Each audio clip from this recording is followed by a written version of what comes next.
Hello, everyone. It's great to see you, and welcome to the 8th ministry session of the year. I want to welcome everyone that came, and I'm very excited about this week's one because I have been wanting to have a discussion regarding self-care for a while because in my mind, I always see like a sisterhood just sharing our ideas and tips. So I want to invite everyone here that if we are speaking on a topic, I want you to also, if you have an idea or something that has worked for you, we in our ministry team, we have a habit of when we bring all our clothes that we are tired of, and we bring them and then we can swap it around. But for me, this is almost the same in like we're swapping our tips and things that has worked for us. And I think it could be as valuable. And when you do that thing, you think of that person or that sister. So it's also a way to build fellowship. So I want to thank you for showing up. And I think I'm just going to pray for us and just to start the session off. Jesus, we thank you that that love is your brainchild, and that you know the depth of relationship better than we can even imagine or fathom. And thank you that you can teach us about love better than anyone else can. And we lay the session before you. We want to come and ask you that you would teach us what you meant with self-love and self-care when you said we need to love each other like we love ourselves. And I pray that through the combined wisdom that we have here, you would have your glory and you would share things from your heart and impart it just in our hearts. And I pray that it would be a session that would bring healing to many as they watch it on YouTube or as they attend today. We want to honor you for your goodness and for your heart towards us. And I pray that you would give us also the ability to reflect that to the world around us, by the way we carry ourselves, by the way we treat ourselves, and by the way we treat others. In Jesus' name, amen. Okay, so I thought to start off with, I want to just quickly ask you, what is your definition of self-care? Or when we speak about self-care, what is your idea of what self-care means? Or maybe what have you heard about self-care articles that you've read? Because it's quite a buzzword in our society currently. Annette, I think let's start with you.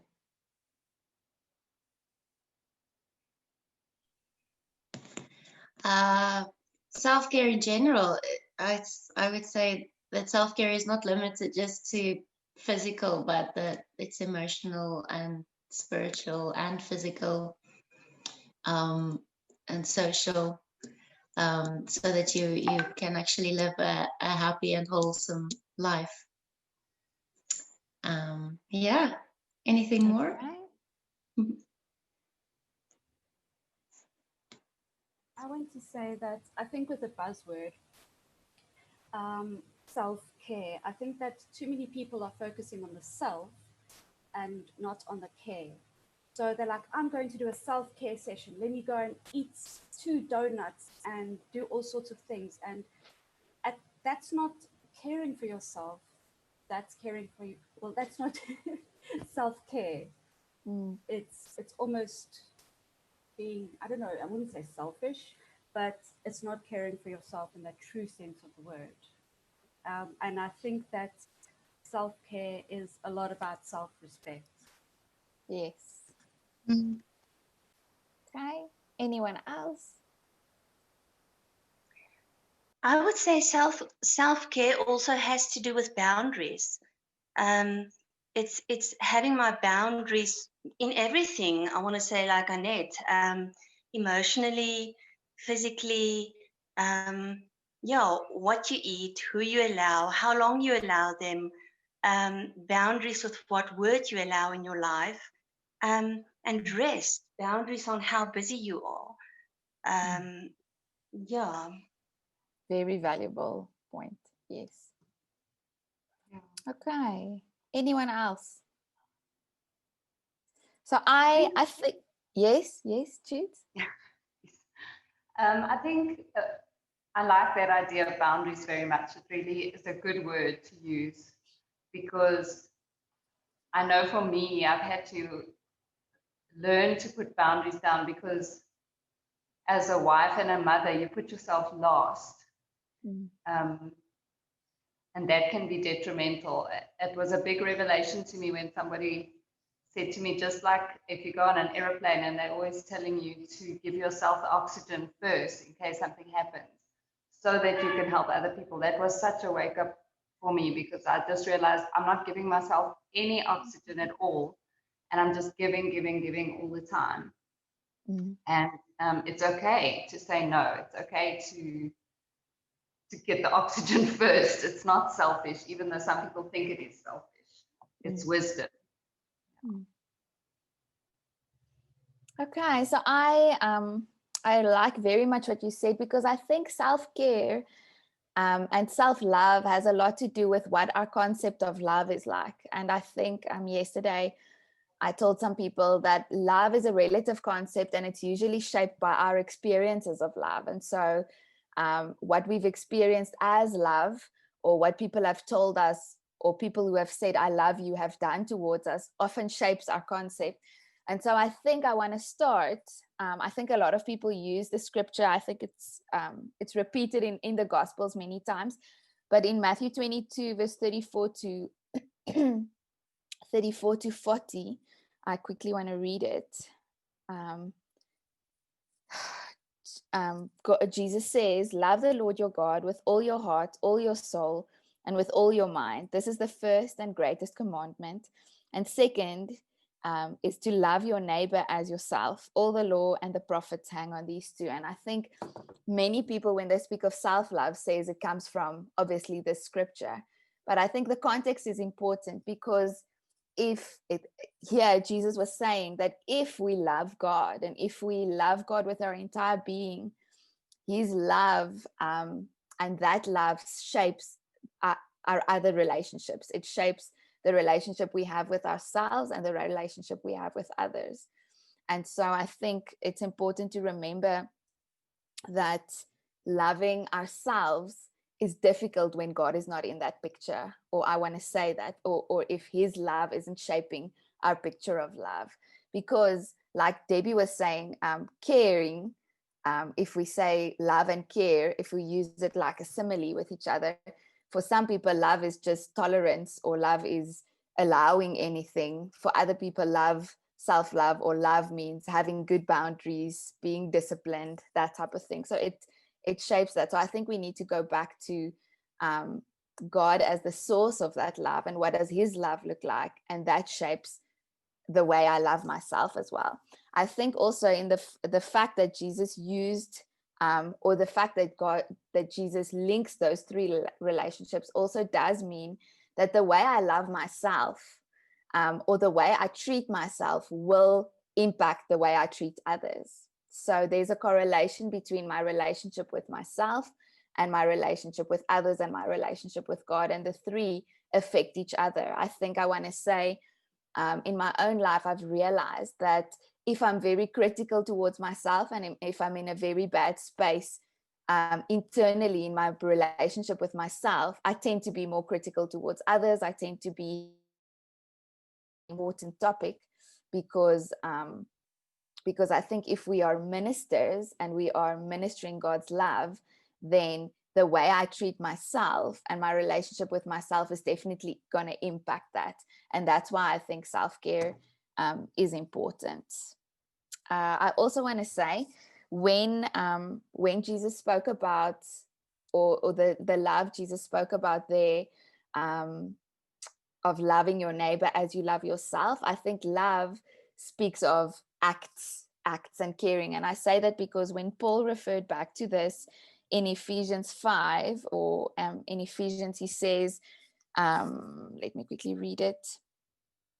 He says, after all, no one ever hated his own body, but he feeds and cares for it, just as Christ does the church. So he refers to the correlation between where a husband and wife love each other and they love each other, but it speaks of caring, feeding and caring, and how you look after yourself. And then I think if I look further in another passage, Jesus also said, or the Message translation words it like this: you're blessed when you're content with just who you are, no more and no less. That's the moment you find yourself proud owners of everything that can't be bought. And I think self-love also has to do of accepting God's acceptance of you. And I think it starts there. So just to link with what I said in the beginning, I think it's aligning yourself with his truth, and from that place caring for yourself or having the same opinion of yourself. Yes. So if we speak about coming under his truth, so I can't love myself, or the basis for the fact that I accept myself and I love myself is because that is God's posture towards me. So the whole idea of God died, or God created a way so that he can only look at my potential, or he can focus on my potential more than my shortcomings. That's why he sent Christ. That's why, to get our sin and everything that we do out of the way, and so that we can be restored into his image. And I think as dancers or as people, a big part of or the first step of self-love is realizing, but for me, it started with the fact that I am a creature created. I didn't create myself. I didn't choose the details of my being. I didn't choose who my parents were. I didn't choose my context. I am a creature that was created by God. And I think in Ephesians 2, it says, in the Greek, you can translate it as, I am God's artwork. And that means he chose the details of my being. He chose the details of the way he created me. Yes, there's flawed parts of my inheritance. Yes, there's great parts of my inheritance, but much of that doesn't have, I didn't have a choice in that. And so part of accepting myself as someone created by God is the first step in that self-acceptance journey. And I think it sets us free to be unique. It sets us free from comparing ourselves the whole time. And I think it gives us a basis to look after ourselves, because it's not vanity, like I need to love myself and every detail. It's just that I'm not my own. I didn't create me, and the way I am and the way I function and the things that make me different is something that God chose intentionally about me, and that gives me a sense of dignity and worth about who I am. So I want to say Christian self-love comes from that place. And so when I care for myself, and when I feed myself, and when I'm good to myself, it's almost my worship back to him. It's saying, you gave me this body, you chose everything, every detail about me, and when I look after it, I'm saying it is something that's worthy. It is something that you created as worthy, and I acknowledge that. I come in line with your truth. Does that make sense? I feel like I'm speaking a lot. I also want to say, every one of us can say that we have worth and value because we were made in God's image. In Genesis 1 verse 28, God said, let us make man in his image. And just the fact that we are made in his image, and we are made to we reflect something of him and we represent him, gives us a sense of dignity and worth. It gives us something, it writes over our lives that we have worth, and that we are good, because he also said when he made us that we are good. He also decided to put his glory inside of us, to entrust us with his Holy Spirit. And Paul says in 1 Corinthians 3 verse 16 that we are a temple. And so when I go look at the temple and all the royalty and the regality and the materials that were used for the temple, there's also a great sense of worth that comes from that. So if God decided to entrust me with that same glory and that same spirit that he entrusted to the temple or the tabernacle, there's also a great sense of value that gets added to my being. And because of that, I can look after that, because it's the only vessel that I have on this earth with which I can carry that glory and I can represent him. So I think from that place, then coming into alignment with his truth, and saying that I am worthy, I am valued, I am loved, I am accepted, that gives me a basis for saying, but because I am this creature and because I belong to him, it is my responsibility in a sense to take care of what he's entrusted me with, because even your being is entrusted to you. It's not, I think we live in a world where we have so many rights but actually I often ask my son Ian when he says, but this thing is mine, then I ask him, but who gave that to you? Like when did someone give you that you now say it's yours? And I almost want to ask us today, but who gave you to you? God gave you what you have. God gave us the vessel, but ultimately it still belongs to him. And so how we treat it is also our worship and our attitude back to him. Yes, and that, if we take that further, that starts affecting my self-talk, the way I talk to myself, the way I treat myself. I think there was a point in time, I think when you go through your teenage years, obviously those things change, and then you start becoming aware of the way you speak to yourself, but just realizing, like, am I a friend to myself? The way I treat myself, the way I speak to myself, would it be okay if I spoke like that to someone else? Would it be okay if I treated someone else like that? Would I feel like that's a friend? And for me, that started a big journey of healing, actually. And I think self-care in a sense of wanting to just be my own friend. And I think if you can be your own friend, it sets you up for so much more confidence to take risks and try new things and those type of things. Okay, I think that's my big rara. If there's anything you'd like to add. So I feel like from that basis, there is a legitimacy for taking care of yourself, and there is a biblical base for doing it, but it's not I give myself, like Debbie said, I just give myself everything that I want, and it's not freedom in that sense, because again, that is not God's picture of love. God's picture of love it involves truth, it involves boundaries, it involves whatever is good and maturing and uplifting, and I think brings out the best. So so I'm going to give over now to Annette, who is going to facilitate just the emotional and mental health aspect of self-care. So she's just going to share some tips on how emotionally and mentally do I look after myself. Thanks, Alita. I love what you mentioned, because I feel like I was on the same. I was thinking, I had the same thoughts. My first thought was, what does a healthy mind look like? And I looked up a few definitions, and eventually I thought it's the way God designed it to be. When you think of healthy and well-being, it's being healthy, happy, and flourishing. And so I thought, okay, what does God say about this? I also heard that he said that we were made in his image, that we have the mind of Christ, because God's Spirit lives in us.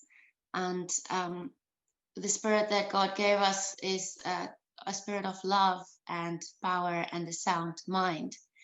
And also the Bible talks a lot about us having God's peace, not the way that the world gives us, but a peace that God gives us, that surpasses all understanding. So just another thing I thought about that causes stress for us is, what are our expectations of ourselves? We are quite mean to ourselves sometimes, and somebody reminded me before that we try and be perfect so much. We put this pressure on ourselves, expecting that we should have everything in order and perfect. Or when we do stuff, our self-talk, what's our self-talk that we give to ourselves? We expect ourselves to be perfect. But the way God made us is that his Spirit in us gives us the ability to do all the things that we can do, and to be able to think about things and approach things the way that we can. We don't have to do everything by our own power and our own abilities, but we don't always realize it. But our expectations, why are we so disappointed with ourselves if we don't do everything the way we thought we would be doing it? So I think that's a lot of pressure and that we put on ourselves that's not really always in line with the way God intended us to be and to function, our minds and emotions to function. But we were created body, soul, and spirit. So our emotions and the way our mind works is really incredible and such a blessing. And the way Talitha, you said, we are an artwork of God. It's an extension of who He is. I think it's just for us to be reminded of how, and to remind ourselves and kind of condition ourselves like we do body conditioning, to think every day and through our daily things that we do, just to be reminded, how does God think about us? How does He think about the situation? So He's really a God of grace and love, and not a God that wants bad things for us. He wants us to thrive. In Isaiah 26 verse 3, He says that you will keep in perfect peace whose mind is stayed on you because he trusts in you. So God gave us a sound mind. That I also just want to say again, it's a mind that there's order, there's not chaos. And many times when we will find ourselves that we feel a bit overwhelmed. So a good way to process our thoughts is to write it down. That's one tip I want to give, is write it down, because in our minds things can start to feel very big and a bit messy. But once you put it on paper, ask God to sit with you, have a coffee with Him, and just write down what are you feeling or what are you hearing. Sometimes I would go and say, because for me, I think a lot about things. So my dad used to say to me, the devil doesn't always have to do too much. He could just feed you a little thought, and you will do the rest of the torturing. So I want to say that if you go and you write down what is the problem, and sometimes it's easy to see practically what's the solution. Or if you're hearing a lot of, you're just feeling a bit upset, it's a nice way to write down, just, God, this is what I'm feeling, unfiltered. And then you ask Him to show you what are the lies that you are believing among these thoughts, and you surrender that to Him, and you ask Him to show you what He's giving you back and what truth He has about it. So I would take the lie, write it down on a paper, and then next to it, I would cross it out and I would write a truth next to it. And that way I process it. Another way is to worship, to sing songs, and music has an amazing way to uplift you. And also the words that we sing in worship is God's truth. So that also helps. I can just say in my own life, just yesterday again, listening to worship music, and it just gave me this new hop in my step. It really have an amazing uplifting power. So write it down with God, pray with God about it. It's wonderful, the things that He sometimes gives you that you remember later. Something that this week stood out for me was that I felt like, God, it's like the older we get, it's like it's just like with age, it comes like there's a lot of things that you can't do in the way you did it before. Maybe you will feel like that. Sorry for the sound, but and then I felt God showing me, but He says that we're renewed every day. Inwardly, we're being renewed every day, and we go from glory to glory to glory, and we're transformed into His image more. So He wants us to grow more beautiful and grow in wisdom every day. So that was the type of things that I got. So firstly, write it down, and the second part was worshiping. Thirdly, talking to somebody who you trust has wisdom and believes in God, just your friends, your community in Christ, your cell group. talking about things. It's just somebody that you can trust. You don't share it. You don't have to share it. It's not always wise to share it with everybody, but somebody that you can share it with, it's a good way to process and hear some truth back or some perspective from somebody who's not stuck in a situation. And then I want to say, just to remind ourselves through the day, what God's word is, again, to worship, and also to write down Bible verses and put it up in your house, put it up in your working areas, if wherever you like to function, if it's exercising, if it's climbing in nature, if it's working on a computer, if it's dancing, if it's in wherever it is, if it's in an art studio, put it up where you like to function, where if you like to journal, wherever you like to function with God, put it up there. And also through your day, it's like little reminders in your day about what God says about you. That way your mind is conditioned to first think God's way, like a mind path. A thought would come up and you would realize that it's not in line with the way God has taught you to think. And that way you can easily shut it off. You can say, this is not for me. That's one thing.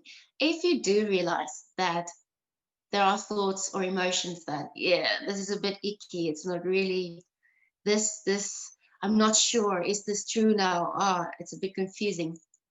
A way to process, to get back on track, maybe if it's not in God's will that you're thinking, is again, write about it, worship, ask God about it, and compare it with His word. His word is never wrong. So it's a very good compass and a good way to bring it back on track. So, and I asked somebody else what he said about our thoughts. And one thing he mentioned, and I thought, I didn't really think about it that way, but he said, don't take yourself so seriously all the time.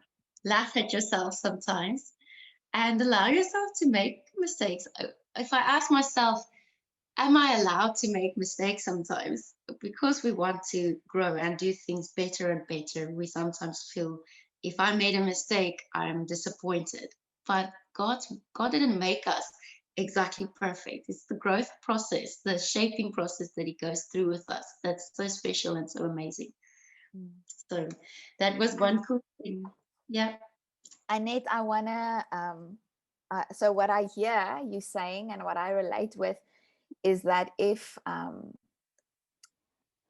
you guys hear me? Yes.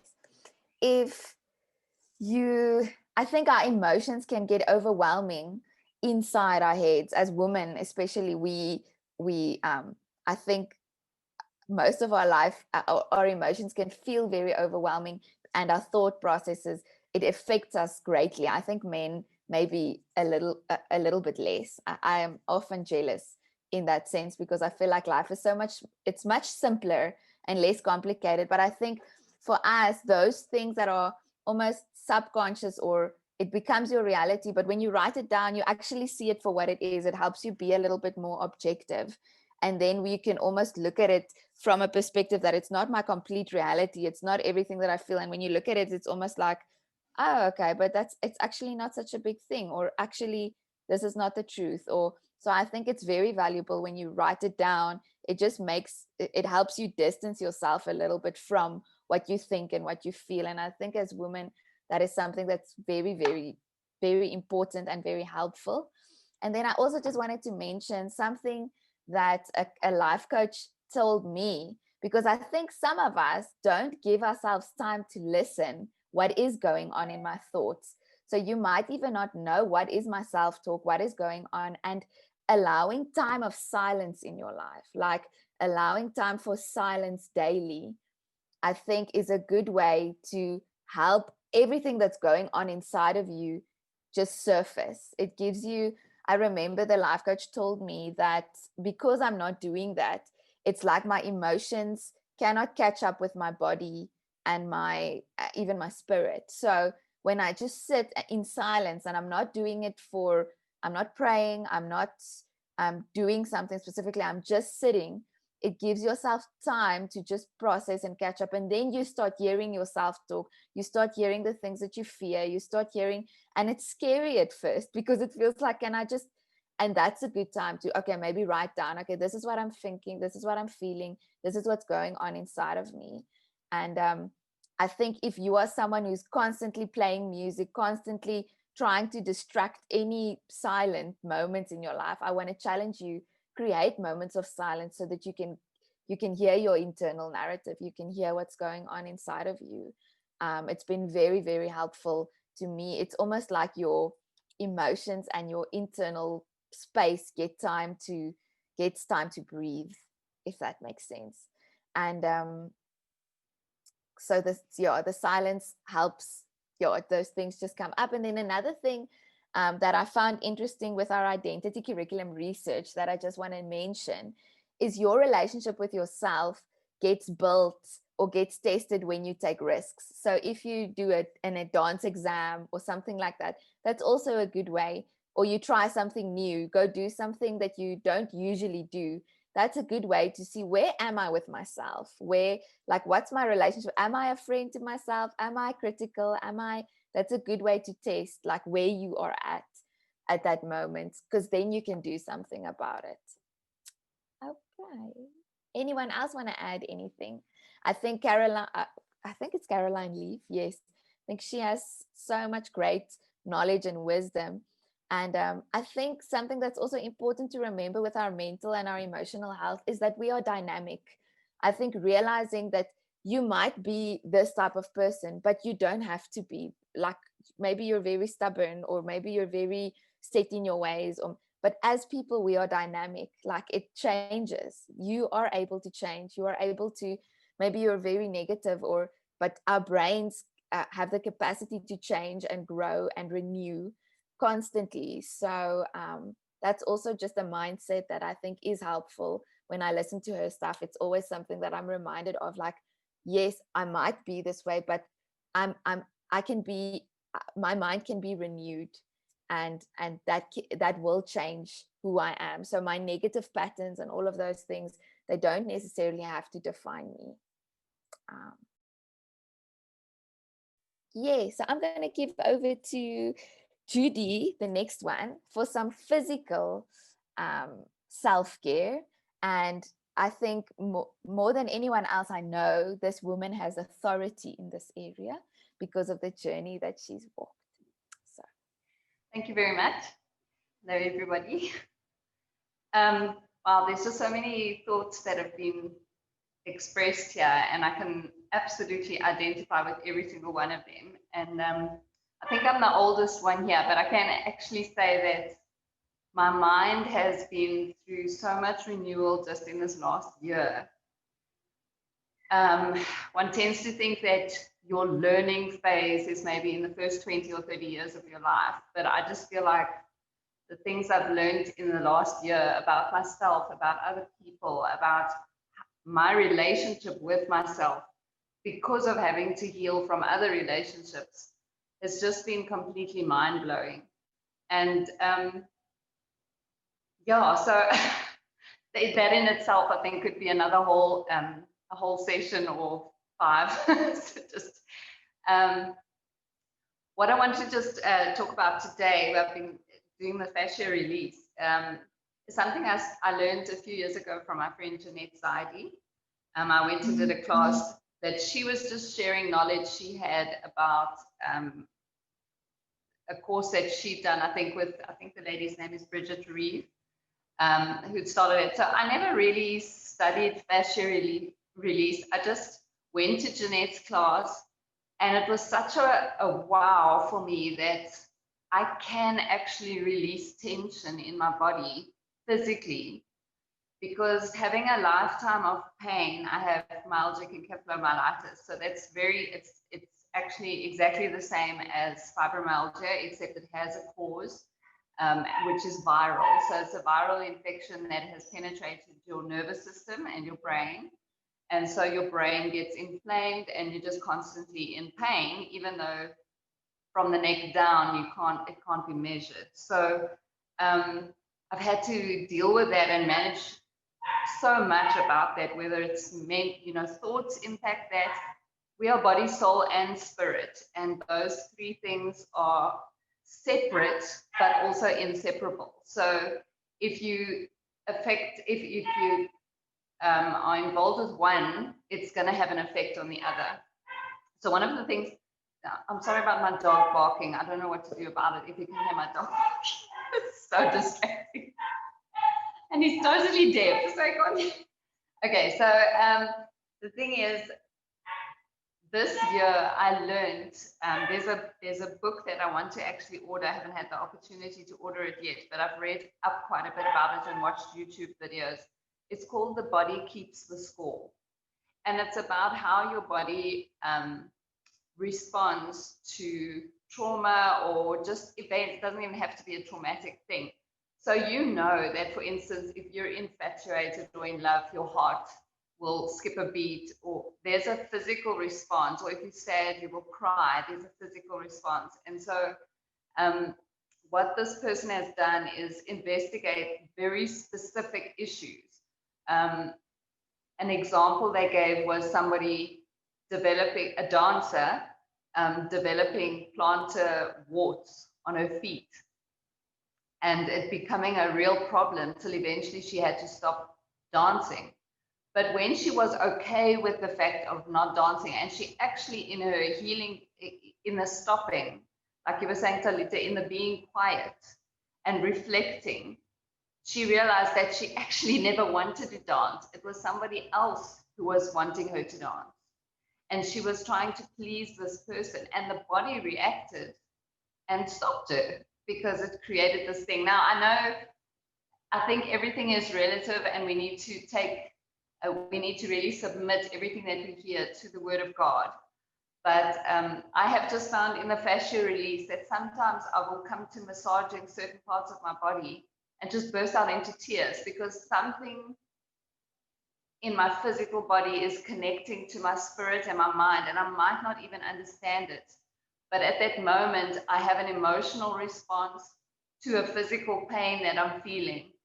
And some things will come to mind that I can speak to the Lord with Him about them, and other things not. But it's okay to just let it go and to just let the ball massage that away and to say, God, you know what this is about. I don't, but I'm here with you to just bring healing, because that's what I need. You know, that's what's possible. So to start, I want to say that tennis balls are the most common to use. But I do have a selection here. If I work with ladies who've never done this, I have a bigger, softer ball, so it's not so hard on the body. I initially started with these balls that I got at Discam. It's like a tennis, kind of like a cricket ball, but it's got a spongy outer, so it's a little bit softer. So because I was just so super tender, I couldn't get anything, like it was just excruciating. So I use these most of the time. These baseballs I got at Mr. Price, 30 Rand a ball, but they've also got a little bit of a cushioning on it. If you don't have something like that and you just have the tennis balls also give, these are training cricket balls that look like tennis balls, so they're a little bit heavy.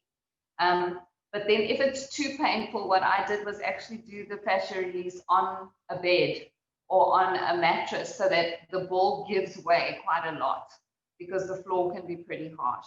So I don't know if you guys have got balls to use. You want to try this? Okay, so just to get you to feel it initially, I want you to just take a ball and put it on the middle of your thigh and use the palm of your hand, the ball in there, and I want you just to roll the ball down your thigh, but sort of like you would roll out dough. And I know it sounds gross, but like you would roll out dough, you sort of roll out your muscle. And as you go from the top of the muscle, or the origin of the muscle, we would call it, and down towards the insertion of the muscle, if you know anatomy. And you massage, bringing it back a little bit every time. And as you go down, you will find that there's some spots that are just more tender than others.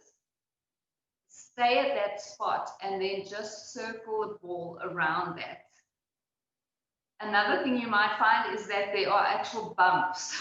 So if you get to a bump, it's literally like you do with dough, or a ball of press stick. If you've got a ball of press stick that is stuck on a surface and you want to flatten it, with press stick you can't just knock it at the top. You actually need to sort of push it out from the sides and soften that press stick. So if you get a bump in the muscle, not just a tender spot, also go around the outside of that bump, circle it, and you'll get closer and closer to the center of it, and then you can start rolling again.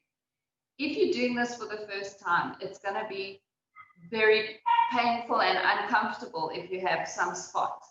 But I know the first time I started, the first 2 weeks, I cried every single time just because the pain was so much.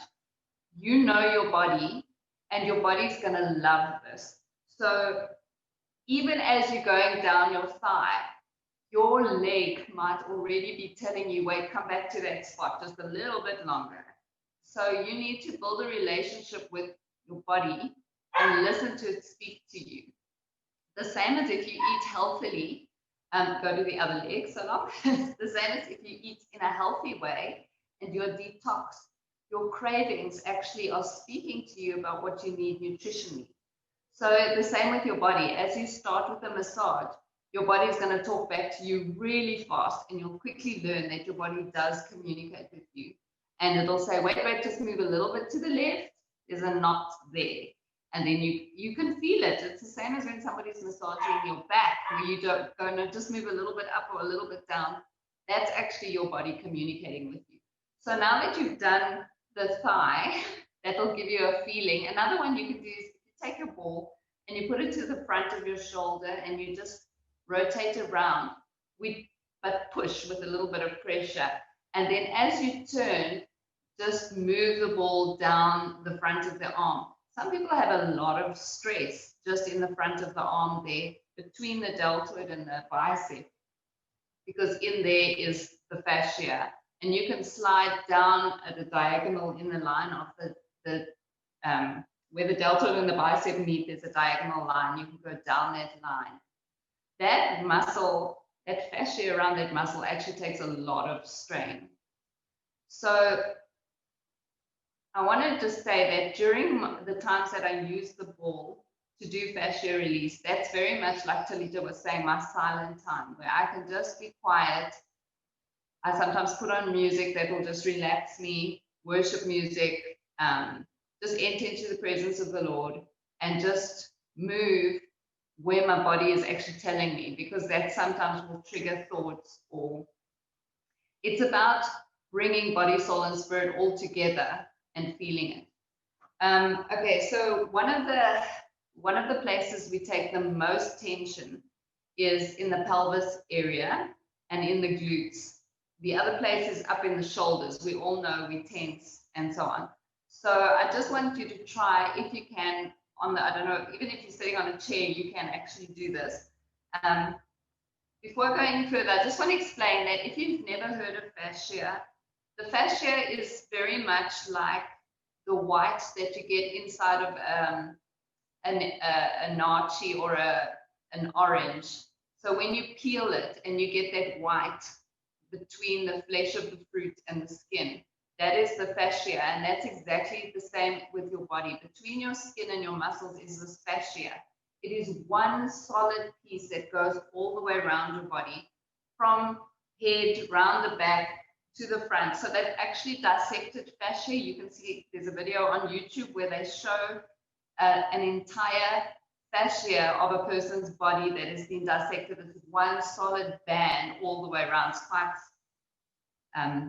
you need to be in the right frame of mind to watch that video because it is from a cadaver, but amazing to see, because what we don't realize is sometimes I've got such a tension headache and I'm dealing with all the stress up the front here, up the top here, and actually the problem is in the calf muscle. So knowing that was just also a big revelation for me, is referred pain, and understanding that I need to find where, if I'm feeling pain, is it referred or is that actually the spot? So to just try this. Talita, can I just ask that you give me 2 fingers if I've got 2 minutes left, because I don't have a watch here. All right. I also want to, I've only got 2 minutes left now. Okay, I just want to say, if you want to target smaller areas, these smaller little balls with the spikes in it, or golf balls, also work really well. But that's when you're already quite released and you've only got small, deep spots that you want to get to. So if you're sitting and you waddle side to side, you can feel your sitting bones. And then you also all know, if you cup your hand at the back where the sacrum comes, between your sitting bones and your sacrum, you can just put the ball in there. And you can slightly open it out to the side. It's best to do this when you're lying down, but sitting actually opens up the joints quite a bit. And if you can, rock over onto the ball. See your face. Okay, and if you've got your weight on your hands, you can roll the ball around. What it targets largely is your, I don't know how to say it, there's so many ways to say the muscle, the piriformis or piriformis muscle. Your sciatic nerve runs around or through that, depending on your genetic makeup.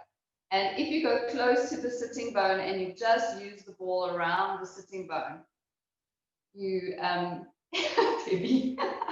there's a lot of pain there. Okay, so that just gives you a feeling, because a nerve runs so close to that area, you're releasing the fascia, then you're also releasing the nerve. And if you're releasing the nerve, you're releasing the tension. And you might actually feel a release in other parts of your body. Another one you can try is, if you're on the floor and you can, to put the tennis ball under the fat part of your calf muscle. And I try to put this so that my foot is lifted off the floor, and then relax my leg completely over it, use my hands to manipulate my foot like this. Then that moves the ball back and forward and shift it to where I need it to. Most people, if you rotate the leg a little bit to the side and go a little bit further down and knock there's quite a lot of pain there, just on the edge of the bone, between the bone and the muscle. And lots of times when I'm doing this, particularly this one, I can feel a warmth come up here. So I know that that's where my tension issue is actually done there. So you can go and Google or look up on YouTube, just tennis ball massage or fascia release. YouTube is full of it, where you can get all different types of exercises. That'll just give you a feel. And I want to encourage you that if you do this, do it with God. Ask him to just show you exactly where you need to go. Let your body communicate with you, and let God communicate with you, and you just be the conduit between the two. And it's a wonderful time of worship and just quiet time, resting time with the Lord for me. Best to do after a workout when the body's nice and warm and all the juices are flowing. But anytime you can. I've always got a tennis ball or something next to my bed, because sometimes even at night the thoughts start going and we have a buildup of tension, and then I suddenly feel like, my butt's in a spasm or something. Grab the ball. Yeah. Because we do. When you're going to sleep, that is when the thoughts start arising, and that is sometimes where we get tense. So I think when you're at your office or when you work at a desk a lot, it's maybe a good idea to have a ball under your feet, or I know under the feet also can release a lot of tension. Something that I also just want to mention with the physical, and Bianca actually shared this with me. She had a whole journey with eating disorders before she started dance, actually, and her dance teacher taught her after class to actually just thank your body. And I think this is a great way almost to just thank your body and say, thank you for the way you've carried me, or thank you for the way, as you do your fascia release. It's weird to think you have a relationship with your body, but we do, because I think we often tell ourselves, but why do you look this way? Or look at my, and we don't hear this, but cultivating an attitude of just thank you for what you do for me. Thank you for the way you've carried me today. Thank you for to involve that as part of your worship. You're not worshiping your body, but you are saying almost, you're thanking God. Thank you, God, for this body. Thank you for the way it carries me. Thank you for the health that I have, that type of thing. I think it also just the way we speak to it. We know if people speak to plants, they flourish, and I think it's the same thing with our bodies. And just having a healthy respect for what it does on a daily basis. For her, it was a big part of her healing journey that I just also wanted to mention. So after you do a workout or before you do a workout, maybe to address your body and just say, thank you, let's do this, that type of thing. Debbie, she's going to share a little bit on skincare and beauty. That's her headspace at the moment. So I'm excited to grab some tips from you. Yeah, so just what Judy said about the physical thing, you know, your physical stress, emotions can also show in your skin, and building almost a relationship with your skin, understanding what your skin needs. And for me, it's also about intentional living, not just, you know, every morning, you know, but actually thinking about, you know, even if your skincare routine is just basic, you know, cleanse, moisturize, there you go. But actually understanding what you're doing to your skin. And for me, it's amazing because it's like a self-care thing, like twice a day. And if I don't do that, I can feel the difference. But also emotionally, I don't feel, I don't know, I don't feel as confident. I don't feel as, I don't know. It comes down to self-respect. I think specifically for me, just a bit of background as well, is that I never felt comfortable with my skin. There was always this self-hate, and I never went anywhere without makeup. And I think also this lockdown, you know, I mean, I haven't worn makeup since March. And also just coming to terms, you know, I have to look at myself in the mirror. And for the first few months, it was just like, oh, you know, why do I have to look at this? And especially because of my health issues, I'm sick pretty much all the time. So I spend a lot of time in bed. But what I realized, just paying more attention to my skincare and elevating my skincare routine, has given me more self-confidence. And even if I spend the day in bed, it's like, oh, my skin feels like nice and soft. And, you know, I just, it's really like I'm respecting myself, and I've come to terms with, this is how I look, and this is why today I'm makeup free. So just, this is how I've been created. Yeah, so that's just a bit of background, and I really want to encourage you to live intentionally. It doesn't have to only be with your skincare, but really be in the presence of the moment. Think about, what are you hearing? What are you seeing? What are you smelling, tasting? You know, I think we tend to just go through life and not realize actually what's happening. You know, sometimes you have a chocolate or something, and then you eat it, and then you look and you're like, but where did the chocolate go? So really savoring these moments. So firstly, I just want to say I'm not a skincare expert. I'm just an enthusiast. I also don't want you to go now and throw out all your products and go to the shop and spend lots of money on buying new skincare. I think our budget is also part of self-care. You know, we need to take care of our budgets. And I also don't want you to change what works for you. If your current skincare routine is working for you, that's great. I think that not many people can say that, but just that intention of listening to your skin, and yeah. But for me also, I think in general, life is better if you have knowledge. Knowledge is power. And I think just with food packaging, we have a greater tendency, I think these days we've been made aware of labels. You know, read your labels, don't just buy your food. If it says it's high in fiber and healthy for you, and then you turn it around the package and it's like, wow, there's so much sugar in this product, you know, I'm not going to buy that.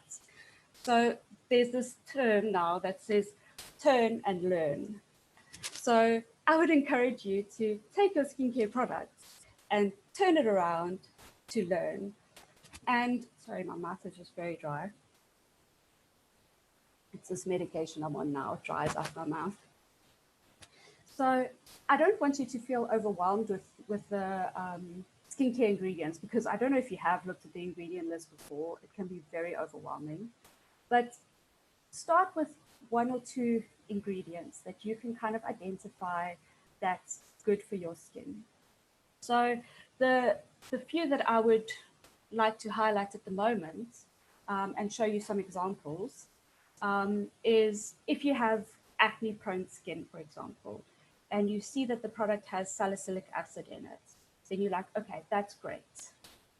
So I will show you, for example, this Garnier face wash that I have. It's Oil Control Complete.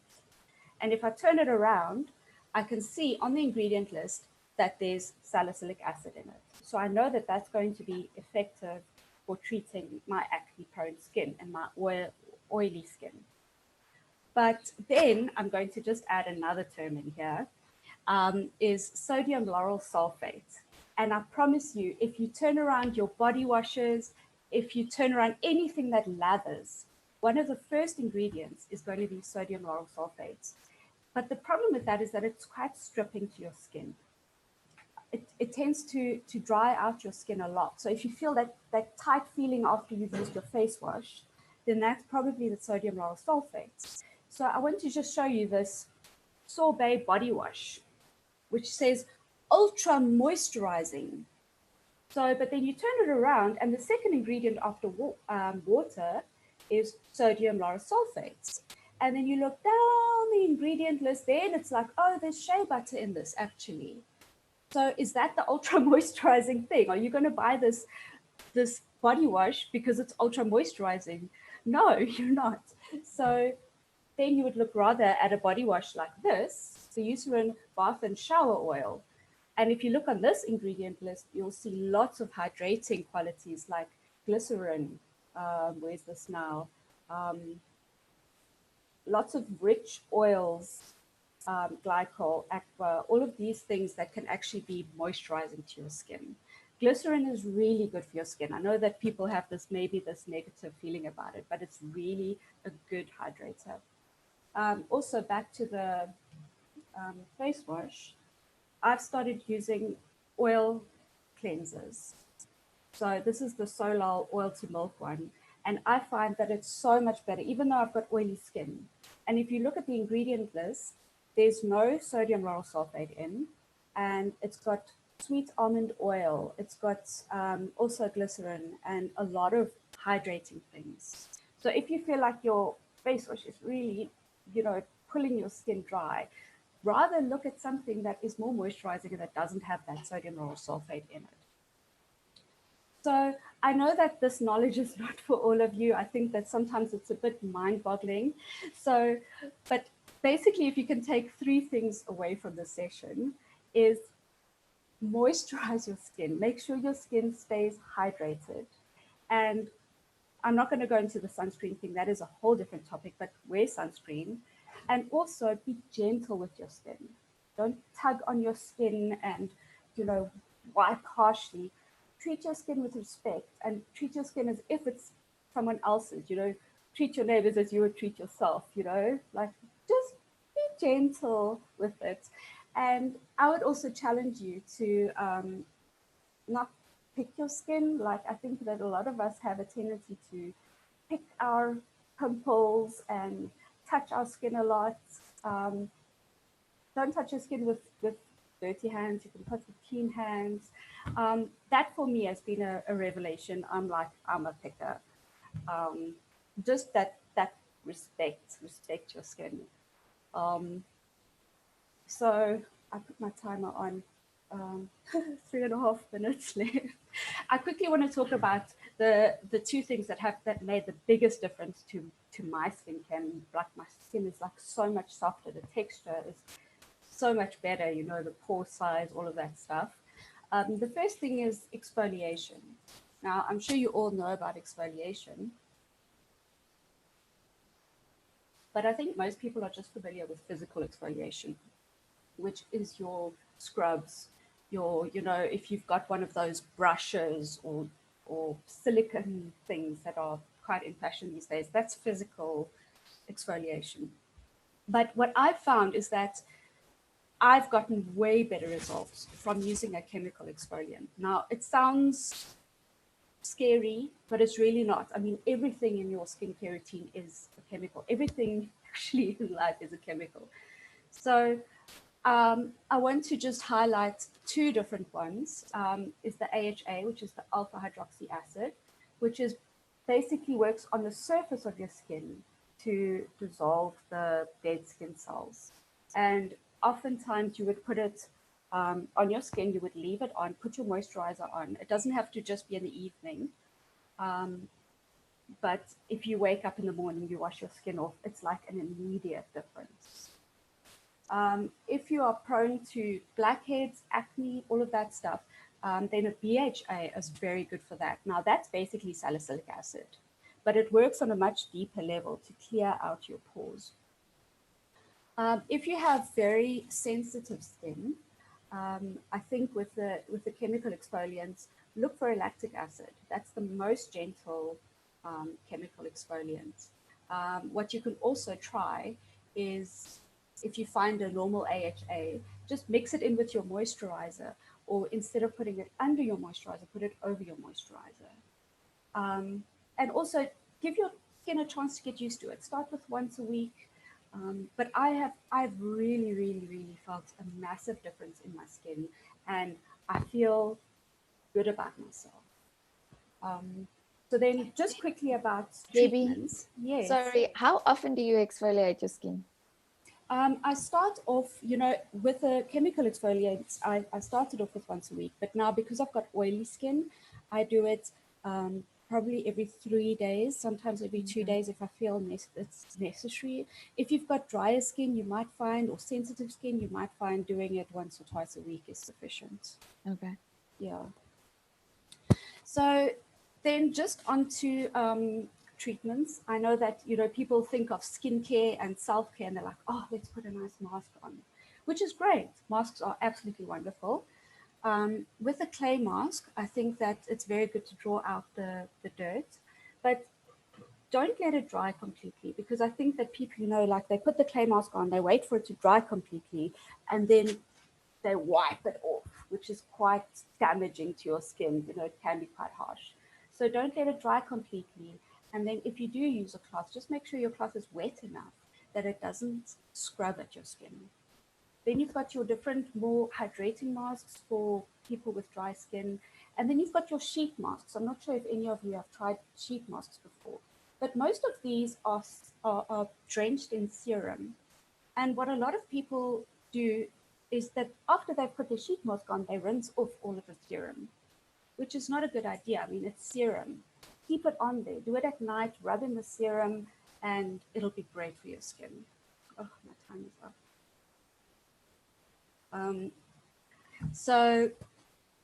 And then, yeah, I wanted to speak a bit about serums in general. And the last thing I just quickly want to mention is hyaluronic acid, which is everywhere these days. You'll see it in every product. And it's one of the best hydrating ingredients. So you will see it in moisturizers, even in face washes and things these days. So if you want that extra moisture, put on a hyaluronic serum.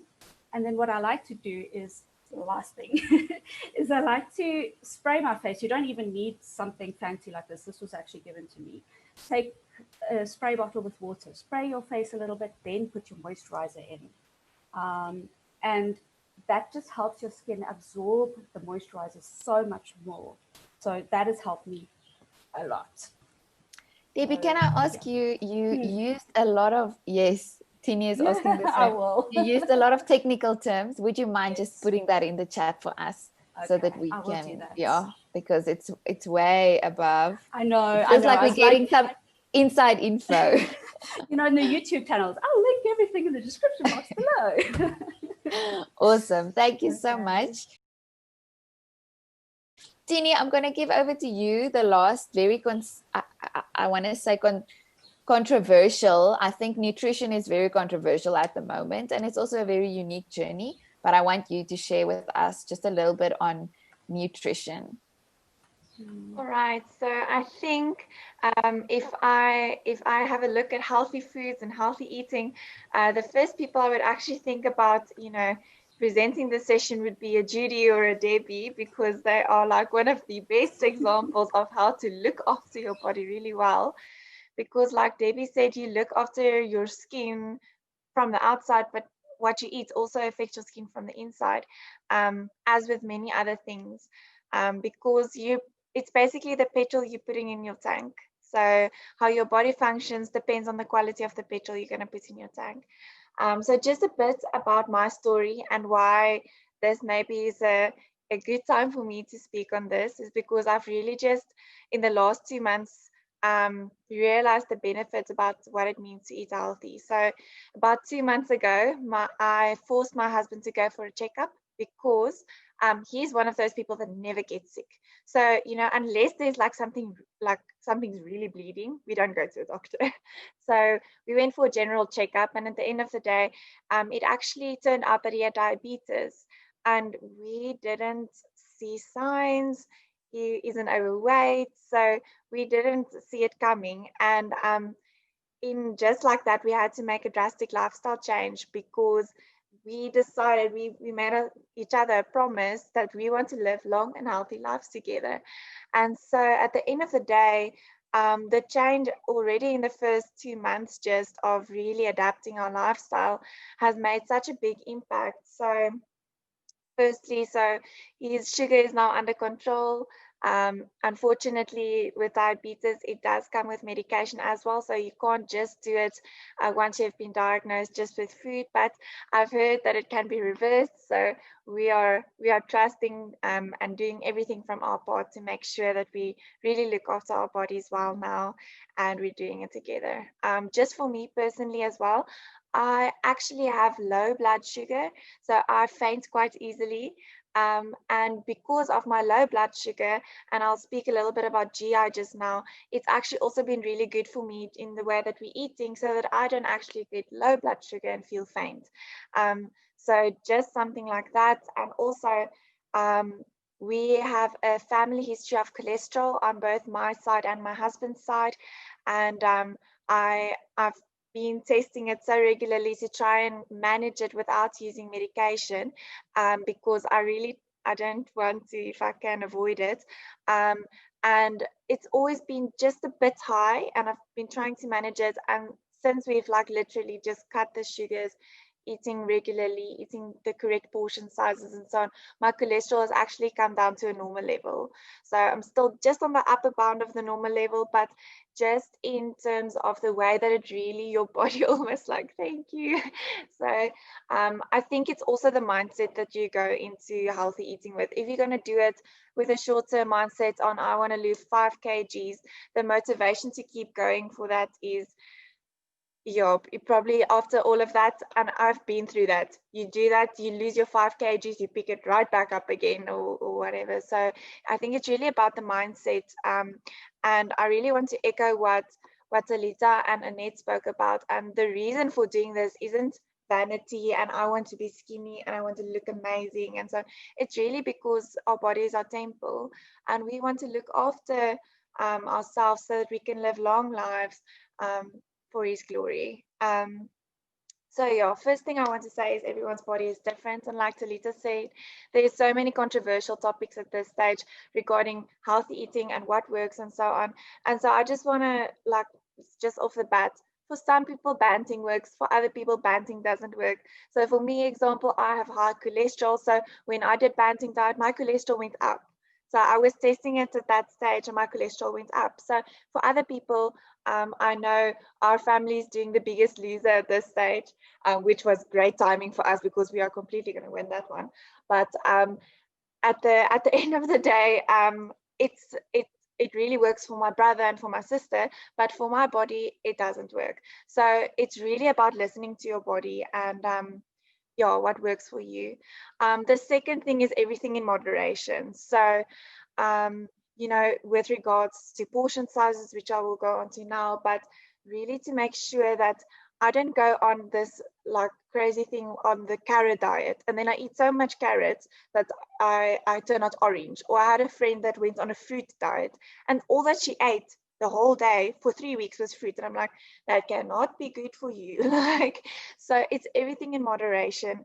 And I think also with regards to moderation, like last night we were at a wedding, we were celebrating, and obviously we know we can't have a lot of sugar, but I love creme brulee.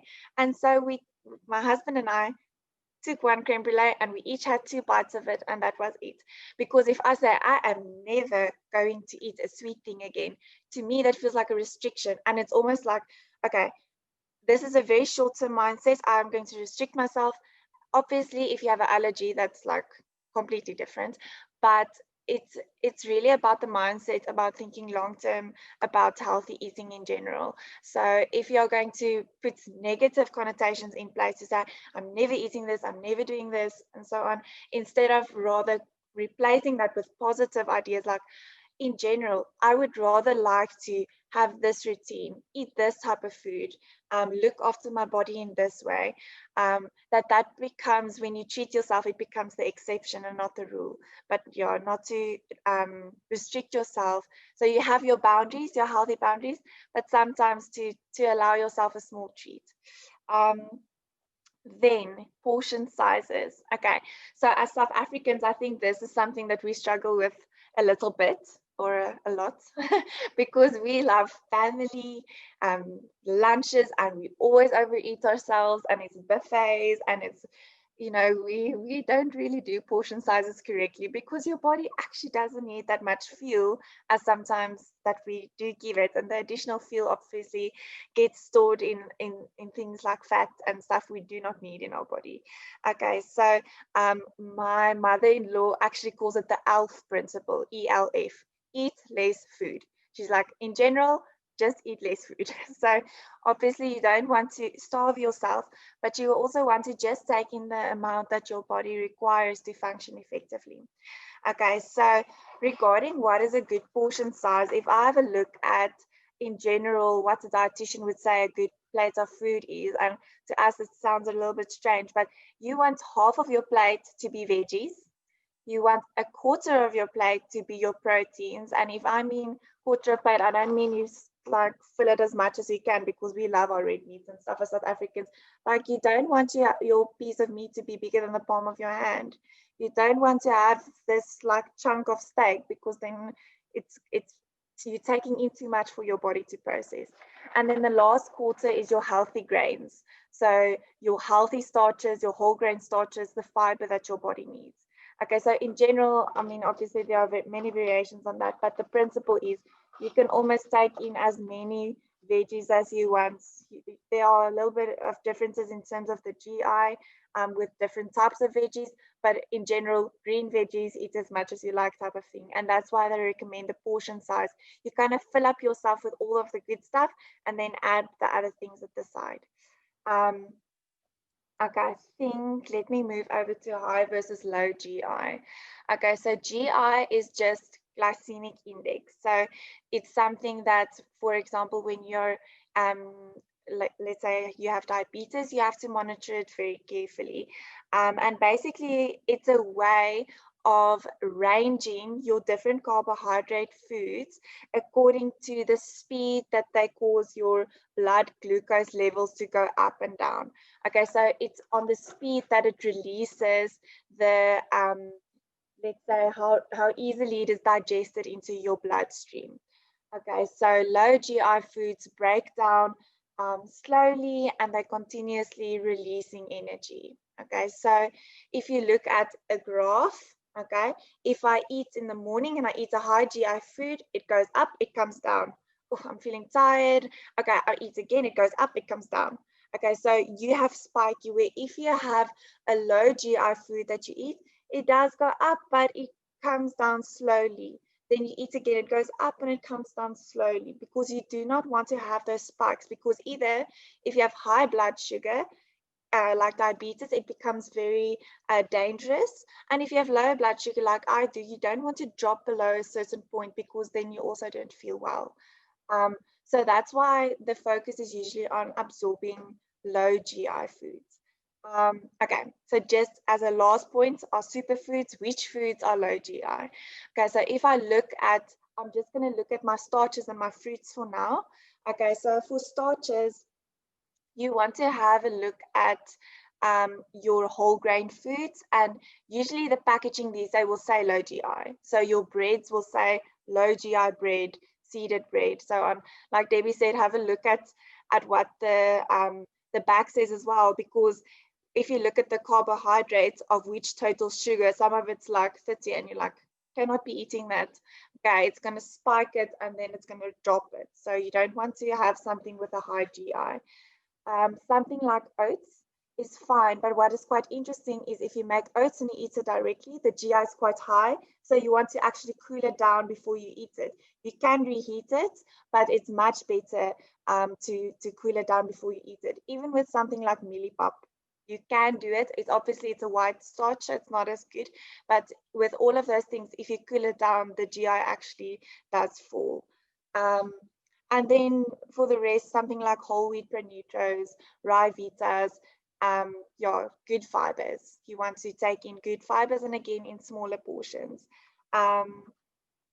Then another thing under starches is actually sweet potatoes and corn is a starch. Okay, so when you load your plate half with sweet potato, which all of us love because it's got a nice taste, that's actually not loading it up with half of veggies.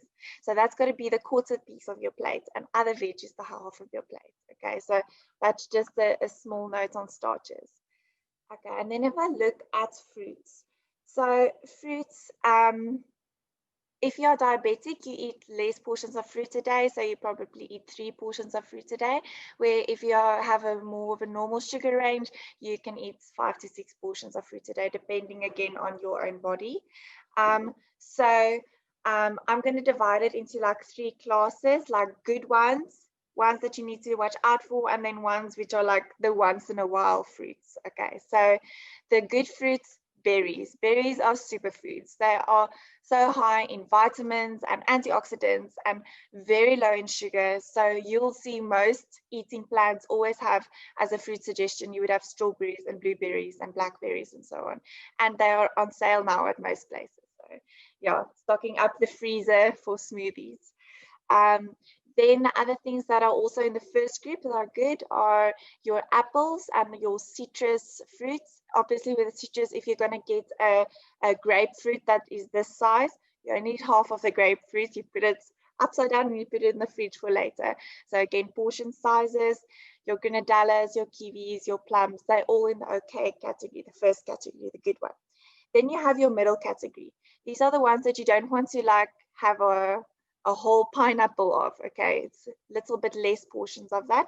So your raisins, your dates, bananas, your pineapples, your papayas, you will taste, most of them have a bit of a sweeter taste as well. Okay, so those fall in your middle class. And then the ones that are the once in the while fruits are your December fruits, so your watermelons and your lychees. And then the other thing there is fruit juices. To be very careful about fruit juices, and if you do want to have fruit juice, you know, to dilute it with water, just because it is very high in sugar. Even though it says 100% fruit juice, just be very aware, because I mean, imagine how many oranges you are pushing out to get a bottle of orange juice. Okay, so just to be aware, again, portion sizes. And then I think the last thing that I want to say is planning also helps. I know not all of us are planners by nature. I am, so it helps a bit. But to have the right ingredients in the house, because if you have nonsense in the house and you're hungry and you don't have other food, you eat a pack of chips. So to plan ahead, to make sure that you have almost food that you're excited to make. So to have like a nice piece of chicken with some roasted chickpeas and some steamed veggies with good flavors, and you're excited to make the meal, you're excited to eat the meal, and it doesn't become like the boring healthy food. Or I want to quickly get something, so I get takeouts, or I quickly heat up a meal or something like that. So I think planning is the last big thing. And then I think that is me in a quick summary. I think that is it's a very good overview of just that food, everything is not equal with fruit and with food. And I think for a lot of South Africans, that is what really is it? I think for my husband, it would be a great, but that's basic nutrition. It's just knowing what goes into all of that. Tini, I think you mentioned something about, there's also something about putting a protein with a carb that can also influence the GI of something. So I want you just to quickly mention something on that, and then we are done for today. Okay, so it's called the horse and jockey principle. So basically what you want to do is when you eat something that's technically a little bit higher in sugar or GI. So for example, if it's snack time and I want to eat a fruit, I want to pair it with something that just kind of brings down that spike a little bit. So if I take the average of the two graphs, it just brings down the sugar a bit. So if I eat an apple, I eat a piece of biltong with the apple. If I have a strawberries, I eat a little bit of strawberries and a small portion of yogurt, just because the protein helps a little bit to bring that down. So something like you pair your nuts and your fruits, or that's why obviously some raisins and some nuts, they're a good combination, just because you want to make sure that the spike of something that's typically a little bit high in sugar, even though it's a fructose sugar, which is a healthy sugar, you just want to bring that down a bit by balancing out the release of energy. Yeah, I knew about the principle. I didn't understand why. So I really appreciate that. So I think today in this session, we gave you a lot of different options. I think with self-care, you are setting yourself up for disaster if you're going to try all of it at the same time. But I think maybe installing a time in your week where you're like, okay, this is my self-care. I'm going to focus maybe on my skincare this week, or I'm going to focus on fascia release, or I'm going to take my mental health, or I'm going to look at my nutrition, do some planning. That's what I would suggest with self-care. But I think we gave you a lot of resources that would be really helpful to just have some good self-care habits in your week. I want to thank you. It was very, very informative. It was also a nice long session, so I appreciate your patience. But you must have a wonderful Saturday and weekend further. And we only have one more session left, and that will happen in 2 weeks' time. So we're very excited to see you again. But thank you for making time for this. And I think I learned so much, especially with the skincare, and the fascia release. That just really fascinates me. I wish I could go into it more deeply. But thank you very, very much.